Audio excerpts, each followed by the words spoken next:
Olá, meu nome é Manuela Fiocchi, eu sou psicóloga, especialista em psicologia do esporte e também mestre em psicologia pela USP Ribeirão Preto.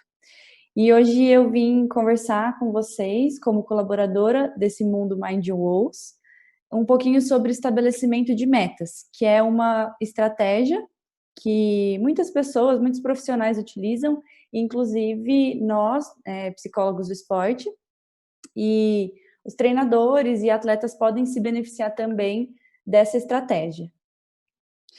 Então, para começar essa conversa, o estabelecimento de metas, ele é bastante comum de ser feito, mas geralmente em final de ano, com as resoluções, né, de ano novo, com algumas metas relativas a emagrecimento, a gente também vê, ou com desejos, né, com vontades de ser um treinador de basquete ou ser um atleta melhor, de forma bastante subjetiva.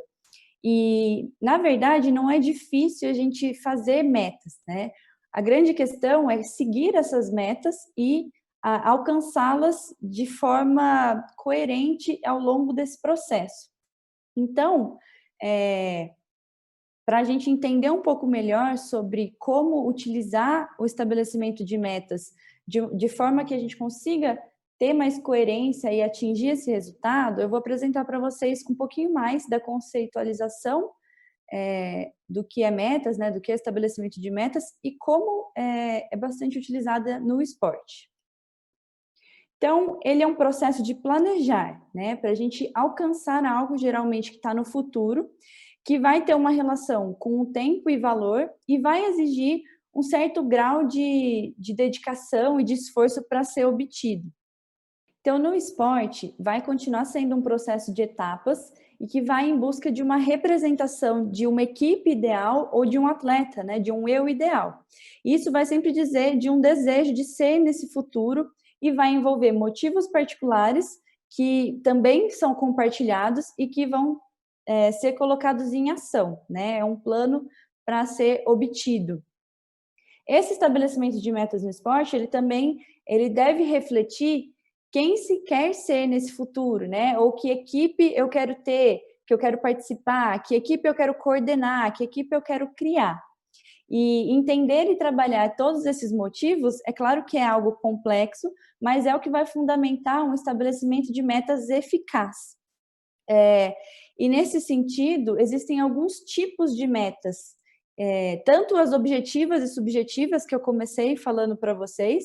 Então, as subjetivas seriam mais metas sobre o desejo, né? Então, eu quero ser alguém, eu quero ser um treinador reconhecido, ou eu quero ser um treinador de tal maneira, ou eu quero ter uma equipe de tal jeito. E metas objetivas é sempre o nosso foco quando a gente está falando desse estabelecimento, porque é como a gente vai conseguir atingir essas metas subjetivas, essas metas maiores. Então, a gente consegue dividir essas metas como metas de resultado, que seriam as mais conhecidas, né, que é aquilo que a gente tem no final de um processo. Então, o foco geralmente é num resultado competitivo de um evento, né, em algo mais palpável nesse sentido final. E aí eu coloquei alguns exemplos, né, como vencer a corrida, ou ganhar uma medalha, marcar mais pontos que o adversário. E alcançar essas metas de resultado, ela vai depender tanto de um esforço próprio, mas também de um esforço que sai um pouco do controle de quem faz essas metas, que seria do adversário. Então, esse tipo de meta, por mais que é o que a gente mais faz ou mais vê, ele não depende necessariamente de um esforço próprio. E é por isso que existem outros tipos de metas que, né, nesse sentido, podem ser mais interessantes para a gente trabalhar no treinamento e também na competição. Então, seria a meta de desempenho, que teria o foco, então, no alcance de alguns padrões e objetivos de desempenho que vão ser independentes dos outros, né, das outras variáveis dos outros competidores. Em geral, fazendo essas comparações com os próprios desempenhos anteriores. Então, essas metas de desempenho, elas tendem a ser mais flexíveis e também está sob o controle de quem está fazendo, né, da equipe como um todo. Então, um exemplo dessas metas de desempenho seria melhorar a porcentagem de lances livres convertidos.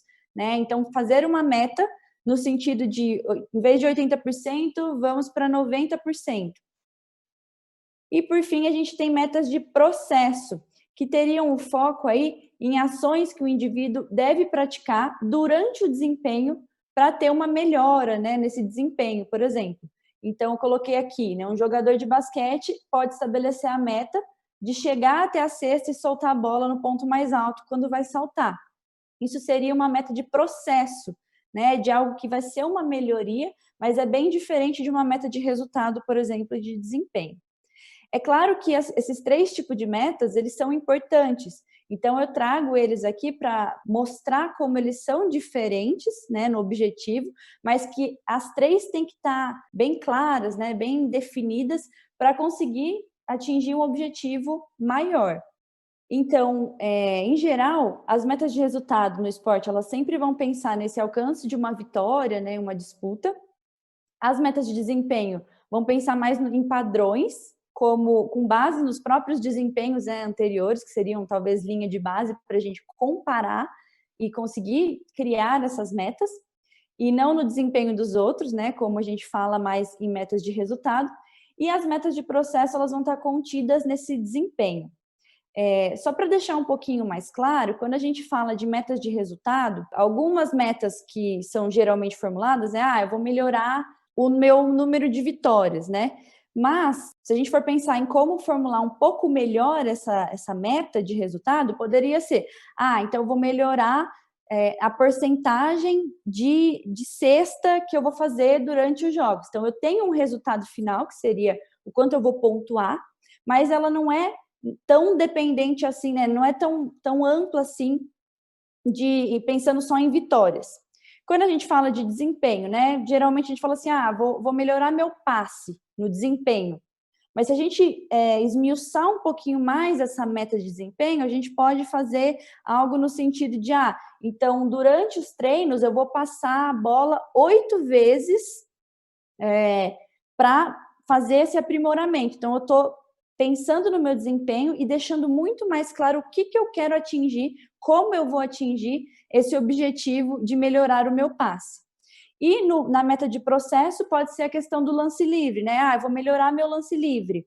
Isso é uma meta interessante de processo, mas como a gente pode formular melhor ainda essa meta? Seria pensando em termos de porcentagem, ou pensando, então eu vou finalizar o movimento, toda vez que eu for fazer o lance livre, eu tenho que finalizar esse movimento. Então, a gente consegue esmiuçar e melhorar qualquer uma dessas metas, desses tipos de metas, para garantir ainda mais que esse estabelecimento de metas seja eficaz. E aí, né, fica essa questão, por que o estabelecimento de metas funciona? Né? Em geral, existem algumas questões que eu gosto sempre de pontuar, que são esses 3 tipos de meta, eles sempre vão influenciar o comportamento. Claro que de modo mais indireto, mas também afetam fatores psicológicos que são importantes, como a confiança e a ansiedade, né? Vai interferir nesses processos, uma vez que estabelecer metas pode fazer com que quem está envolvido nesse processo entenda melhor o seu papel ali naquela equipe, ou entenda melhor onde vai chegar, como vai chegar e com quem pode contar. As metas também levam a mudanças nos fatores psicológicos que, de certa forma, influenciam nesse desempenho. E, principalmente, vai influenciar o processo de motivar, né? A motivação tem uma relação direta com o estabelecimento de metas, uma vez que é possível ter um motivo, né? Ter vários motivos que levem para agir a partir de um estabelecimento claro de metas da equipe. E também individual. Então, eu coloquei aqui 4 formas diretas, né, que as metas vão influenciar o desempenho, que seriam dirigir a atenção a elementos que são importantes da própria habilidade que vai ser desempenhada, né, melhorar essas habilidades conscientemente. As metas mobilizam o esforço de quem está atuando, vai prolongar a persistência, né, justamente porque vai ser algo que vai ser clarificado, né, vai ser algo que está ali, que já foi previamente discutido, e tende a favorecer o desenvolvimento de novas estratégias de aprendizagem, uma vez que vai ser bastante discutido o processo e o desempenho, não só o resultado.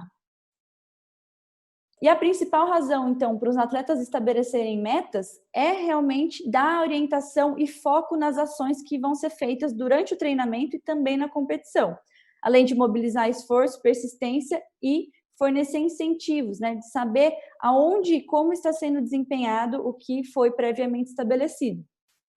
E uma vantagem oculta seria o incentivo dessas novas estratégias de aprendizagem, uma vez que a gente vai estar tendo aí o foco em algumas ações específicas, como detalhes, né? Então, prolongamento final do lance livre, o passe de certa forma, né? Onde o treinador achar necessário aplicar o olhar, né? Ter um direcionamento, pode utilizar o estabelecimento de metas. E aí, né, essa arte de estabelecer metas, ela pode ser praticada tanto pelo técnico ou pelo atleta também, e basicamente a eficácia de qualquer programa de estabelecimento de metas vai depender dessa interação e na situação que vai se encontrar essa equipe, essas pessoas. Até então, eu falei para vocês sobre metas que geralmente são individuais e também podem ser praticadas pelo técnico para a equipe. Mas falando especificamente de metas de grupo, elas vão se referir ao alcance de um estado futuro desejado com os padrões específicos de competência do grupo, né? Geralmente vai ter um prazo determinado.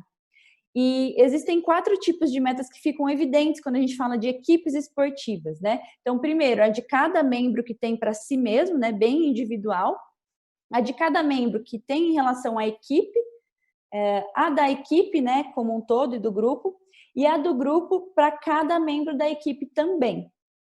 Então, a gente tem essas metas de grupo, tanto elas quanto as individuais, elas devem ser levadas em consideração até para um estabelecimento de metas maior.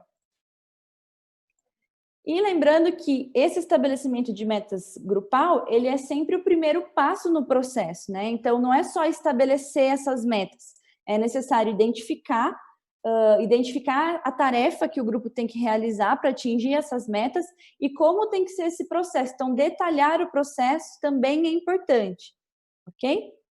E aí eu trouxe alguns princípios básicos desse estabelecimento de metas para que fique claro como não é só um desejo, né? Quando a gente fala de estabelecer metas, principalmente no esporte, nós precisamos seguir algumas diretrizes para garantir a eficácia desse estabelecimento. Então, estabelecer metas específicas que sejam moderadamente difíceis, mas realistas, metas tanto de curto, médio e longo prazo, na verdade, aqui, metas de desempenho, processo e resultado, tanto metas de treino e de competição.